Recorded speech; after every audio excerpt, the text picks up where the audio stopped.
you guys, it's Britt. Today we're here to talk about Love Meg. She just had a really exciting announcement on her YouTube channel, and it's this this will change our lives forever. So we're gonna go through the video together and share my thoughts throughout. So if you're interested, please keep watching.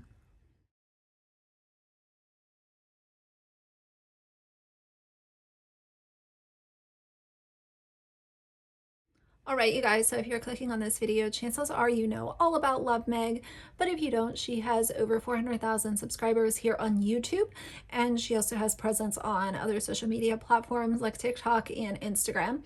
Her channel is primarily clean with me, decorate with me, organize with me, and she's sort of like a Brianna Kay, but the reason that she's been a topic of conversation on my channel, especially as of lately, is because she recently rolled out a lovemeg.video paid video hosting website. And the announcement when she made it was because YouTube was suppressing her content and she needed to go to another site. So she announced this lovemeg.video. She said no sponsors, no ads, and everything kind of fell apart from there. The reason that a lot of things fell apart is because instead of posting all of this brand new content, 4 to 5 videos a week, like she said, it was old videos that were taken off YouTube and then put behind the paywall. Old videos of her children, which is very, very weird and could be an entire video on its own. But the new videos that she's been putting up, maybe once a week, people are not getting what $6 is worth. She has shamed people that don't feel like they want to pay for her content. And she has basically said that if someone doesn't want to pay for her content, then she's meaningless to them and they should give up their Starbucks instead of, they need to give up Starbucks and pay her for content. The whole thing is just such a dumpster fire, but that's not what we're here to talk about today. This announcement, I do want to say before we get into the video, she put this on lovemeg.video and 1 hour later it was on YouTube. So this special fan club vibe that she's trying to build behind lovemeg.video, this literally an hour later was on YouTube. So she's trying to string people along, get them all excited for exclusive announcements so far ahead of time. And this video is a great example of literally 1 hour. People on lovemeg.video got it 1 hour before YouTube. And you might get some other mundane content once in a while, or a really old what's in my bag video, or decorate with me. Who'd care? Who'd care about what you decorated your house 4th of July 2015? Who cares? Either way, I'm going to put her video at 1.5 times speed only because this is my second time recording the video. I got 30 minutes into me sitting here, checked my camera and it wasn't recording. So we're trying to save a little time here. And on top of it, I don't want to keep you guys here for an hour while we listen to this greedy PPP loan taking influencer who is just not very entertaining. And I know some people might say that about me, which is fine, but I'm also not asking you guys to pay for my content. Big difference. So let's get into the video. Today's the day we're going to give you guys the big announcement on what has been going on with us. And when you find out, you're going to be like, oh, I know whose idea that was. So why don't you tell them? So we had been noticing that a lot of our neighbors were selling their houses, and we were seeing what those houses were going for, and some of them were the exact same layout as ours. And we were realizing that the value of our house has like doubled in 3 years. Yeah. And so we started talking about, we're like, man, there's not often that you can have that situation where you can buy a house and then 3 years later you double the price. So, yeah, it was like we were flipping a house and didn't even know it. Yeah, and even though we didn't really ever intend so much to leave this house. Keep in mind too, I don't believe a word that comes out of an influencer's mouth. So I don't believe that their house value went up. I don't believe that neighbors were selling for some big profit. I don't believe anything that an influencer says usually, because what I've seen is most of the time it's just half truths and some lies in order to fit their narrative. How's it going to benefit them? How's it going to fit their narrative? How's it going to make them more money? How's it going to get them more clicks, more views? And this was her highest viewed video as of the last month. So obviously she has got people interested, but spoiler alert, I've already watched the video once, and this announcement, most people are just watching it at this point to kind of be able to confirm what a dumb idea this is, and we'll get more into it as the video goes on. But this seems like something that a young couple with no kids, no pets in their, if they're renting an apartment or something and they have no ties to where they live and nobody else to worry about aside from each other, this seems like something that would be awesome for someone like that.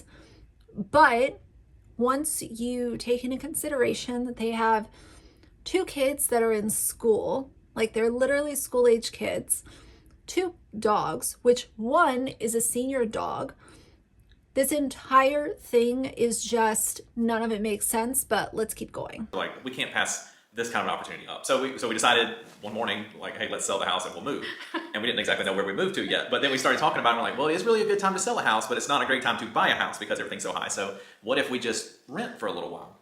And so we kind of decided to do that. And then Which you guys have seen us do before, Yeah. sell a house and then rent for a little bit, while. yeah. And so we said, we'll just rent for a year or two until the time's right. And then we started talking about, well, where would we rent? Because we can work anywhere we want. And so we started throwing out this place and that place.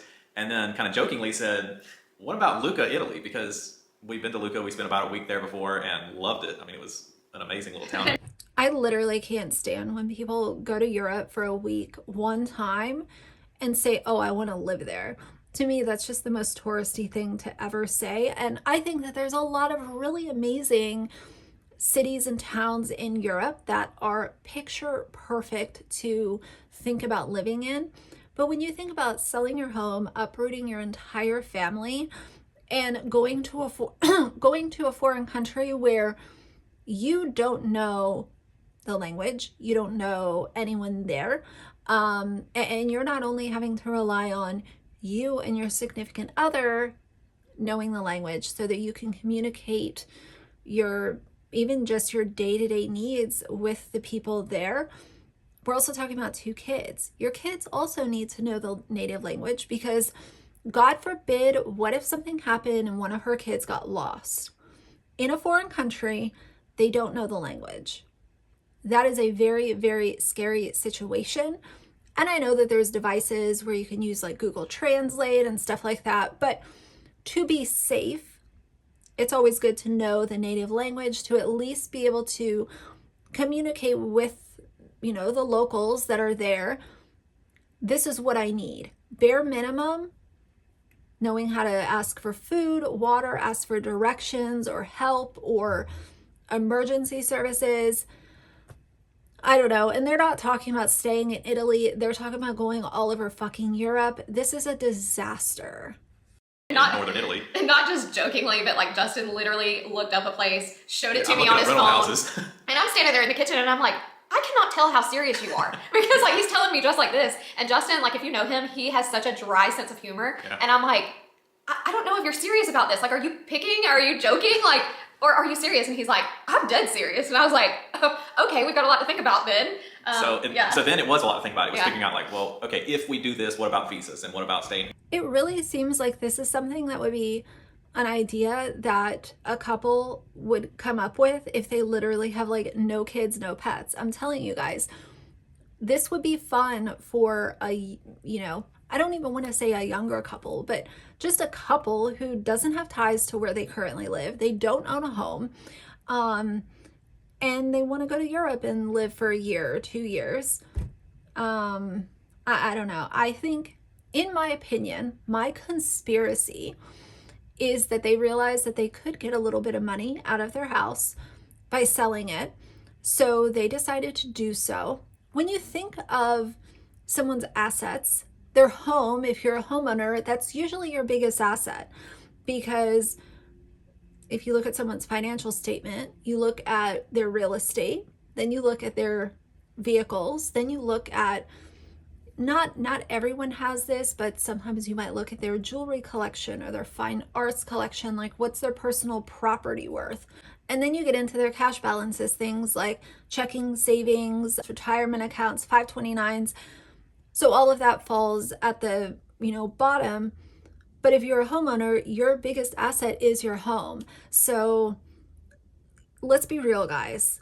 Love Meg's popularity has taken a nosedive. Her videos are not getting the engagement that they used to.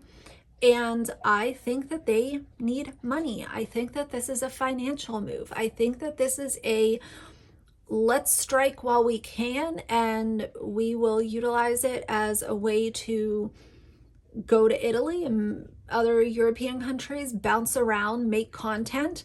I do wonder how her content's going to change, because so much of it is clean with me, spring clean with me, spring organize with me, fall decorate with me, fall pantry organization. You can't decorate an Airbnb. You can clean it, but I mean, how many times can we see you clean a place? Like, we know all the hacks, we know all this, stupid products that you use and you shill out from your own brand. So what's the rest of the content going to be? Where to eat in Lucca, Italy? What sights to see in Paris, France? I'll be honest, and this is not me being shady, if I today was going to say, next summer, I'm going to go to Italy. I'm ready to go. I've got it all planned out. Now I just need to plan my trip while I'm actually there. What do I do? Where do I eat? What are the good sights to see? An American influencer is the last person that I would go to for advice on what to do in Italy. I want to know from someone who has either had immense experience traveling or a local. I want to know where the locals eat. I want to know what a local would tell a tourist to go see that's not very well known. So I don't know. That's just kind of my opinion on this right now. I see this as a desperation move, and I see it as a desperation move that's being concealed as this is a really fun move. It's going to be so fun. But I think that it's actually just desperation written all over it. Here or there. Obviously, the dogs. The dogs have to be able to go. Yeah. And, how can we get them there? And how do we do this? And what about a car? And just all these things. And so kind of the rest of that day, which was only a few days ago, we started really kind of looking into the details. And what we ended up deciding would be best for us due to visa requirements and stuff is to move around and not stay in one place. And so we started looking at it. I'm like, you can actually rent Airbnbs at a monthly rate because you're usually discounted then. And we can just pop around a month here, a month there, maybe 2 weeks here, 2 weeks there, that kind of. Here's what I'll say about a month here, a month there, 2 weeks here, 3 weeks there. I've talked before about stability. And stability is something that I really valued as a child because I saw both sides of it. I saw my mom, who I didn't have stability with. She was always bouncing around, getting evicted, fucking up rent. That was her thing. Later in her life, she did pull it together, but I'm talking about in my childhood. Then I looked at my dad and my grandma, which was her mother, oddly enough, but her mother and my dad stayed very close. It was a little bit of a different dynamic, but it was one that I cherished very, very deeply, as you guys know. But my dad and my grandma always had a place for me. My grandmother bought her house in 1958. She lived in it until the day that she passed. And I always knew I had a place at her house. I already spent a lot of time there, but I knew that I had security and stability in her home. Then my dad, I always had stability in his home. So I don't know. I feel like with kids, you think about all the things that kids deal with nowadays. Now, when I was young, you had to deal with bullies and mean kids in school and trying to make friends and making sure that you're wearing clothes so that you won't get made fun of, that kind of stuff. But now it's double and triple that because you think of things like social media and online popularity, and then you have in-school popularity, and then you have online fashion trends, and then you have people at school who think that you look stupid. The age of the internet has just made kids' lives a lot more complicated. And because of that, I think of bare minimum. I think that giving them a stable home to grow up in and not uprooting them, going to Europe because y'all want to, and bouncing all around. They don't know the language. I talked about that a while ago. To me, it just seems very erratic. And the one thing that I will say, of course, you know, I do my best to not parent shame. But when I think of erratic decisions and children being in the household, I can say at a surface level, I don't think that that is always what's best. Do I think that sometimes, once in a while, there's going to be an erratic decision that just has to be made for the best interest of you, your kids, your financial position, once in a while. But something like this seems very self-serving. It seems very, it's like it's kind of like a last effort to regain some traction by being able to switch up the content. So I don't know, let's keep going. And so, which would be really fun anyway. Yeah, you know, because then we'll get to see all of Europe. We'll get to move yeah. all over the place and take the dogs with us, take the kids with us. Yeah. And so that is what we. So essentially, we are becoming digital nomads, which is like a new term, I guess you could say. But you know, people who work from anywhere, traveling around and making money by just doing their content or you know whatever. Yes, but Meg's content, like I said, was based in her home. It was based around making her home a home. It was about putting ugly wallpaper and vacuuming the side of her bed and having a blue velvet couch. Like, that is her content. The other thing that I want to say real quick, because I just talked about the dogs, I am not a fan of putting older dogs on a flight. Even if they're in the cabin with you, when a dog gets to a certain age, I just think that that's risky. And unless it's for something that is going to save the dog's life, like some sort of adoption where it's like, okay, this dog can be adopted, it's a senior dog, but the dog has to get on a flight and he'll be in the cabin or she'll be in the cabin. That type of thing I understand, but being selfish and wanting to not only put the dogs on a long flight to Europe, but then also bouncing around. So the dogs get there and they don't know what the hell to do. They're in a brand new house that they don't know. Then 2 weeks later, they're on the road in a car for, you know, however long, or on another plane going to a different country. It's just very scattered, very not organized. And this might work for Meg and her husband. But as I said before, when you have kids and then you have dogs involved, this isn't just like some couple that just has each other to worry about. There are other individuals in this situation that they need to worry about their well-being as well, the dogs included. Online, whatever digital thing that they do. So that's what we're doing. But a few people have texted me today and they're like, I need to know what's going on, because I said a little something about it in the last video that I posted on YouTube and also on my Instagram.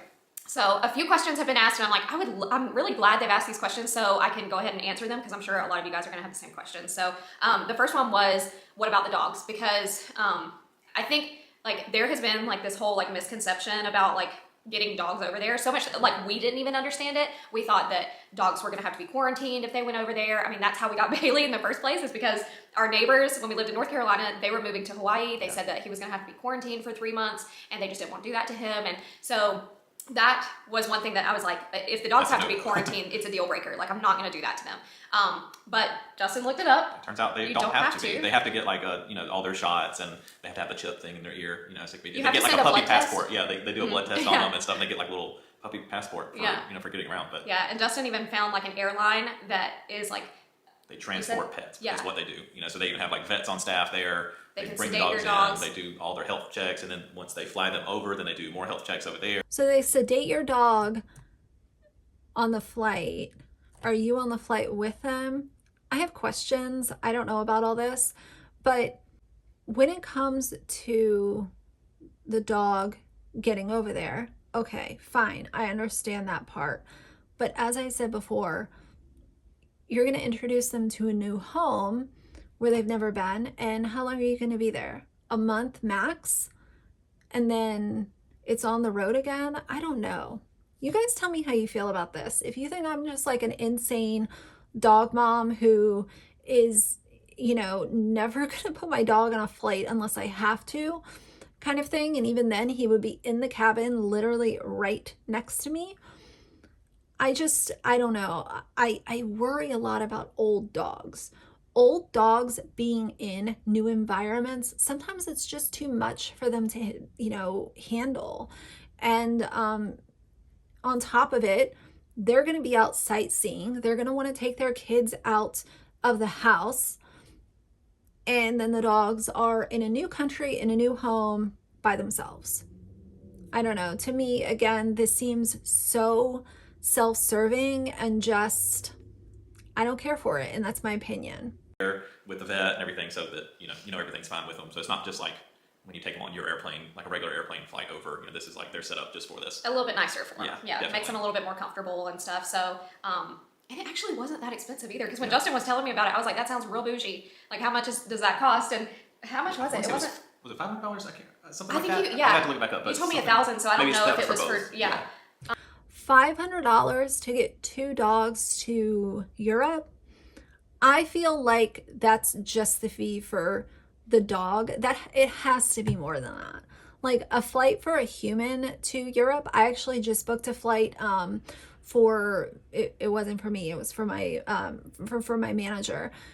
I just booked a flight to London for him, and it was almost $4,000. Now, granted, he was in a different kind of like an in-between class, so it wasn't business, it was like right under business, but like we're talking about $4,000, and that's to London. They're trying to go to Italy. I don't know, to me, $500, and they're going to take such good care of your dogs. I wouldn't trust that. I would have to be on that flight with my dog, point blank, period, watching every move, watching everyone on the plane. I just don't trust anyone. And maybe that's a me problem, but still, I'm here to share it, and it is what it is. So I mean, that's less than a plane ticket for us to get over there. So I was like, wow, that's really worth it. The visas, tell them, you know, about the Schengen countries and all of that. Yeah, so over in Europe, some countries have come under the Schengen agreement, or Schengen, or how do they say that agreement, and basically you can be within that zone, which is most of Europe. You can be within that zone for 90 days out of 180 days, and so we would have to move through that zone and then go into like Great Britain or the United Kingdom or something up there, and then we could move back through the zone and go down into like the Balkans, Turkey, things like that. So was Greece one too? No, they're part of the agreement. So Okay. over there, the timer will be counting. Yeah. So lately, you can see we've been trying to like road map it out. Yeah, it's like, okay, if we start here, we can work through for these months and then be in a safe zone, you know, then maybe into Morocco from Spain to you know, buy some time there and stuff. So Speaking of road mapping it out, we are having our car transported over there too, which wasn't as expensive as we thought it was going to be either. you can ship your car for like $500 to $1,000 to ship it over there. You're still legal to drive as long as you don't stay more than a year and stuff like that. There's a few little stipulations, but you can do that. Which, if it was just us going, we would do train travel. We would do train travel and then get cabs if we need it for little short things. But with taking the dogs, that really, really changes it and the amount of things that we'll need to take. So for that, we were like, we will, and plus with the dogs, we won't want to stay like in the city center every time. We might want to stay right outside of town where they can have a yard, you know, at the house that we're renting. So for those cases, you can. God, all I see is dollar signs with this. This seems like, let's sell the house, go to Europe, do this, like blow all of our money, try to revive our YouTube or Love Meg's YouTube channel specifically, and then come back and like, what, like, this is giving me anxiety, and I'm not even going anywhere.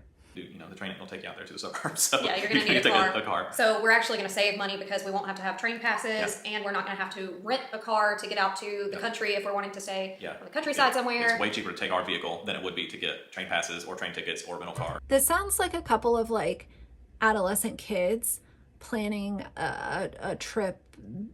I don't know. To me, like, I know that Justin is a travel agent and they obviously went to Italy for a whole week, so they just know everything about Europe. To me, this just seems like planning by like throwing shit at the wall and like hoping that it's going to work out. Or any of that. We will save a lot of money by taking our own vehicle. How long do we plan to do this for? And when is it going to start? So well, as soon as we started talking about it, I told Megan, I said, I will stay until you say it's time to come back.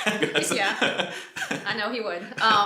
So we're actually going to be in the States and for the rest of this year because we've got Rachel's wedding coming up, which is my cousin, and then my brother's wedding is in October, so we don't want to miss that. And then Justin and I already have a trip planned to Israel, which the kids can't go on because it's through his travel agency. And they said that like this is just for travel agents and you can bring your spouse, but only like a limited amount of spouses were allowed to go. And luckily, like we were one of the first people to be like, we are definitely in.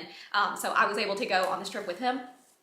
So we need to be close to my family so my mom can watch the kids while we go to Israel in December. So with all that being said, it just doesn't make sense to go over to Europe until 2023. Also, at some point, we're going to have to set up our domicile, which is like the state that you live in. Because we're still American citizens, you have to pay taxes. So you have to say that you live somewhere even if you don't live somewhere. Even though we won't have a permanent residence Yeah. in the meantime, you have to attach yourself somewhere. And some states allow you to do that. Like Florida, I think South Dakota, maybe Texas. I think you said. Yeah, there's a few of them that will let you, like, you can say that you live here even though you don't permanently. There's a lot of people, some of you guys know about what I used to do for, you know, my previous position, but yeah, I learned a lot about domiciles, and a lot of people set up domicile in Florida because of the, you know, literally because of taxes. I don't know what they're gonna do. This just seems so erratic. I don't know, like just thinking about all of this and thinking about all the planning that's gonna have to go into it, and then thinking about they're going somewhere where still we go back to the language barrier. Like, what are you gonna learn? Every language for every country that you visit? Because I doubt it. And unless they both know like 10 languages and I just don't know about it, correct me in the comments, but you're bouncing around. I know a lot of people go to Europe and they'll do like Italy, Paris, and the UK, because at least then they only have to learn the necessary phrases for two countries, because obviously the UK is not, you can speak English in the UK is what I'm trying to say. But going to like all these different countries, to me, oh my God. Reside here or own a home here or whatever, but you can still pay your taxes and things like that. So yeah. And I told Justin, if we get over there to Europe and we're there for 3 months and we decide this is too hard, let's go back home, it will be worth it. Like, there's no expectations on my end. I'm just like, it will be so worth it if we're only there for a little while. The experience of it is going to... Imagine uprooting your kids, selling your home, uprooting your dogs, putting them through the anxiety of all of this traveling to go there for 3 months and just be like, oh, this is too hard. You sold your house. Like, then what are you gonna do? Like, I don't know. You spent all this money during the 3 months there. You don't have a house to come back to.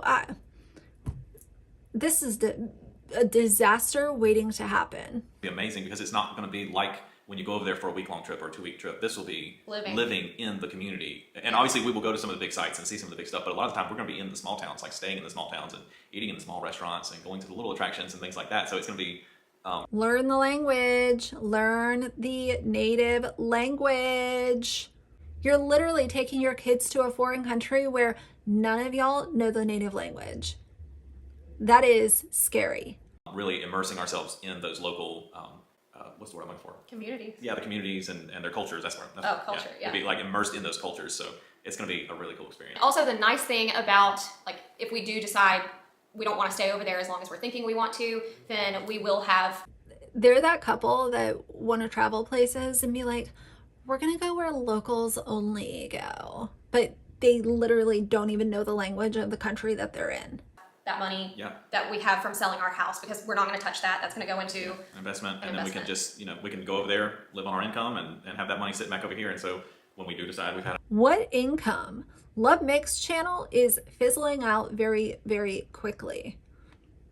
Let's look at her Social Blade real quick. And I know that Social Blade is usually on the lower end. But let's see what she's making a month. She's lost 1,000 subscribers over the last 30 days. And her monthly income is estimated to be in between $63 and $1,000. Good luck to y'all. I don't know, unless she has like 5,000 people on her lovemeg.video site and she doesn't think that those people are going to cancel on her. I have no clue where all of this income that he's talking about is being generated from. Ooh, wow, that's even worse than what I thought, so I'm a little surprised. enough and we want to come back and settle down, then we come back and buy a house then, or whatever we want to do, or maybe come back to the U.S. and be nomads here. Yeah, so we're just going to let that money sit in an account. Yeah. So we have a backup plan. Don't you worry. I'm sure some of you guys are like, oh my gosh, you like when you come back, you'll be starting from scratch. We're using our income that we make online to do this, which we're actually going to be saving money by doing this, which is wild, because I mean, you think about all the home projects we do, all the decorating we do. We're not going to be buying clothes because. So where is the content going to come from? YouTube channel is dying. The current content that she built her 400,000+ subscribers off of, that content's going away because you can't decorate an Airbnb. So what's the content going to be? Again, like I talked about it earlier, I'm not coming to Love Meg to figure out the best restaurants to eat at in Lucca, Italy. I'm not going to go to her to figure out what sites to see. Because you got to carry it. Yeah. And so there's so much that it's just like, it's a very fluid way of life and you can't be attached to things. Yeah. So yeah. Sure. Okay. Don't be attached to things, but you have kids that are relying on you for stability and something that they can count on. So having them live this kind of erratic nomad, as she's calling it, lifestyle, to me, that's a little concerning. And again, I'm not throwing shade at her. I'm just giving you guys my opinion on exactly what she's saying in this video. We're gonna end up homeschooling the kids ourselves this year anyway, because our last year was our teacher's last year working with us. And so we were just like, that was another thing that it just wasn't tying us down to a certain place. As much as I love Savannah, I just feel like this is an opportunity of a lifetime. And whenever we do decide to settle down again, I'm like, Justin was talking about a few different places and I'm like, I'd come back to Savannah. Yeah. I'm sure you guys are probably thinking like content is about to change so much, and it is, but I am still gonna be doing homemaking content because we're a family living in a home. So that is not going to change. Several homes. Yeah, we're not staying in hotels at all, and so we're still going to be living life in different homes. So I think that would be really fun for you guys to watch, like seeing us in different homes, like every 2 weeks or once a month, or however often we're traveling. Maybe we decide to stay in one place for a few months. Like we don't know. Yeah, but you're not DIY remodel someone's bathroom that's an Airbnb. You're not throwing this tacky decor on the wall in someone's Airbnb. You're not putting ugly wallpaper in an Airbnb. So I guess people can watch you deep clean someone else's bathroom and their shower. That seems a little odd, but to me, it seems like this is a way to kill your channel. My opinion. Still gonna get the homemaking content, but you are gonna get like a lot of day in the life and traveling around Europe, and especially on Justin's channel, there's gonna be so much of the logistics of it, how we're traveling around, maybe how it is with the dogs, that whole process. And I think like in the past, whenever I film the travel videos for Justin Planned It and Megan films them for her channel, it's like Megan's is more from the family perspective, the family point of view, and mine is more from like okay, if you're coming here, here's what you need to know about this place, and more logistical and facts and some of the history about some of the places. So it's kind of different, even though we're filming the same trip, it's a completely different viewpoint. Yeah, very much our personalities. Yeah. Which is fine to give some like surface level advice of what it's like, coming from the States to Europe. But as far as taking any like real knowledge and real information out of a video, if someone's looking for tips on what to do while they're there or what to eat or what to avoid or what to do or what not to do, most people are going to look at someone a lot more seasoned, or someone who bare minimum has spent a longer period of time in said country. Tell me if I'm wrong. So yeah, content is going to change, but still be the same in a way too. You guys will see. We're basically taking our backpacks over there. Just like we did in Italy. Yeah, so when we go over there, it'll be winter time, so we will have our winter coat, sweaters, boots, you know. So that one's gonna be a little bit harder to pack for, but someone else texted me and asked, like, are we selling everything in the house? Are we just getting a storage unit? Like, what's the plan? And we're really only keeping the very sentimental things. We are getting rid of 99% of our stuff, 99.9. So you're selling everything, but what if you guys do go over there for 3 months and you come back and you want to buy another house in Savannah? You have no furniture, no household items because you've sold everything. So then you have to rebuy all of that and figure out how you're, what you need a down payment on your new house.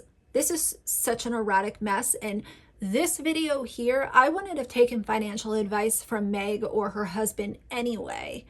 But this video right here, please, for the love of God, if you are one of Love Meg's subscribers, do not take financial advice from these two that are not qualified to give any real financial advice in the first place. But secondly, listen to what they're saying. These are, in my opinion, based on my personal experience, this is a terrible financial decision. The whole thing, wrapped up in a box, put a bow on it, terrible financial decision, my opinion. 9% of our stuff. And we are going to keep a few things that we feel like we'll need for the summer over there. So we'll have like either a box or a duffel bag, whatever's easier to send over. And we'll just have someone from my family ship it to us, like our summer clothes. And then we will send our coats and boots and winter clothes back, so we're not having to lug that around the whole time. Yeah, and I was going to say, one of the good things is, when we went to Italy last time, we were just carrying our backpacks. And while we are packing in our backpacks to go on this trip, we will have our vehicle too. So we will likely have room for, like you said, maybe one duffel or something like that to keep a couple of spare items, clothing items and stuff. So there might be a little bit of room for rotation there, more than. Meg seems extremely materialistic to me, and she always has. So it'll be interesting to see her live out of a backpack and not be buying. I mean, look, even in the back, like she's got these tchotchke items, fake plants, stuff on the wall. Like their house is full of stuff that is technically unnecessary. Throw pillows, all this kind of stuff. So it will be a new Love Meg to see her living out of a backpack. I guess we'll see. Just the backpacks, but the kids are going to get to keep their Xbox. Yeah, I mean, it's still going to be, the kids will bring their Xbox because we have the car. Yeah. They definitely wouldn't have it if we had to carry it on our backs the whole time. The dog beds will go in the car too. So whenever the car gets shipped over, all that'll be in there. So that's the good thing. I mean, dog beds. I mean, I get it. I get that part, but I'm also like, my dog sleeps in the bed with me. So. And we won't have a lot of room because it'll be the 4 of us plus the 2 dogs in our smallish SUV. So, but we'll have a little bit of room for some stuff. I'm gonna get one of the cargo things to go on the roof. Oh yeah, that'll make things a little bit easier too. So basically, we're road tripping around Europe. That's very different too. I feel like you never see people go over to Europe or become digital nomads when you're a family, and not just a family, but a family with dogs, and you go over there and you're road tripping. You're not just flying from. Yeah, that's because most parents don't just uproot their kids. And what about education? Is she going to be homeschooling them? Like, are they really going to go with no school for a year? This just seems like bad news written all over it. City to city. And a lot of travel bloggers will go there for a short time to travel around and see things. But then most digital nomads, they get like a country-specific visa so they can stay in that country for a year. And we are going to be road tripping through, which is not, like you said, it's not something that you see very often. But my camera is actually dying, so if you guys have any more questions, feel free to ask on here or wherever, over on Instagram or whatever. But we are super excited, and I hope you guys are excited about all the new content coming soon. And we will see you guys in the next one. Bye! So anyway, do I think that it will be fun for her kids? I do. But I also look at the other side of it, where it's just like uprooting, stability, the dogs. I just think that there's a lot that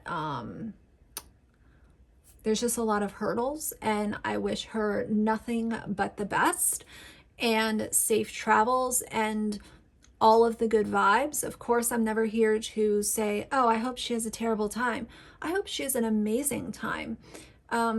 I will be really interested to see what she does with her content, because I think that with her dying channel and then switching to content that people might not even care about, to me, this just seems like financial stress, just stress on the whole family, and who knows what else, but I guess time will tell. So I wanted to share my thoughts on this. So for now, if you like the video, please leave a like and a comment.